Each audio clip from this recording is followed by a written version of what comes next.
நம்மள்ல எத்தனை பேருக்கு துளசி ஈஸியாக கிடைக்கும்னு சொல்லுங்கள். கண்டிப்பாக வில்லேஜில் இருக்கவங்களுக்கு கிடைக்குங்க. ஸோ ரொம்பவே நல்லாயிருக்கும். மழை டைமில் நல்லாவே நிறைய வந்து இதை மாதிரி நல்லா துளிர்த்து வரும். எனக்குமே அப்படி தான். இதில் 2 செடியை பிடுங்கிட்டு வந்து வீட்லேயுமே நான் வச்சுட்டேன். வெயில் டைமில் கொஞ்சம் நல்லாவே காஞ்சிடும். நம்ம கொஞ்சம் கவனிக்கலைன்னா கருந்துளசிலாம் நம்ம வச்சுருப்போம். பட் இந்த துளசி அதிகமாக கிடைக்காது. ஸோ எங்கள் காட்டுப்பகுதி வில்லேஜில் வந்து காட்டுப்பகுதி இந்த மாதிரி அவுட்டர்லாம் நிறையவே வளர்ந்து வரும்.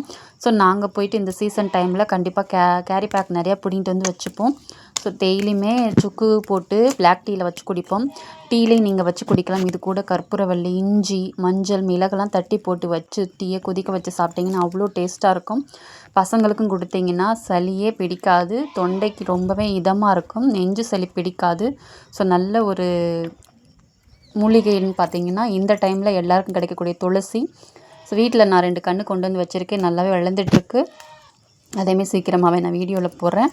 ஸோ இந்த டைமில் உங்களுக்கு இந்த துளசி கிடைச்சா கண்டிப்பாக விடாதீங்க. இது வந்து சீட்ஸு நான் கொஞ்சம் பெருசாக வந்ததுக்கப்புறம் கண்டிப்பாக எல்லாேருக்கும் பிடிங்கி ஷேர் பண்ணுறேன்.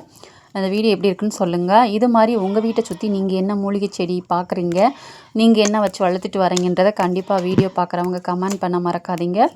உங்களுக்கு கார்டனிங் பிடிக்கும்னா லைக் பண்ண மறக்காதீங்க. தேங்க்யூ ஃபார் வாட்சிங். Happy gardening.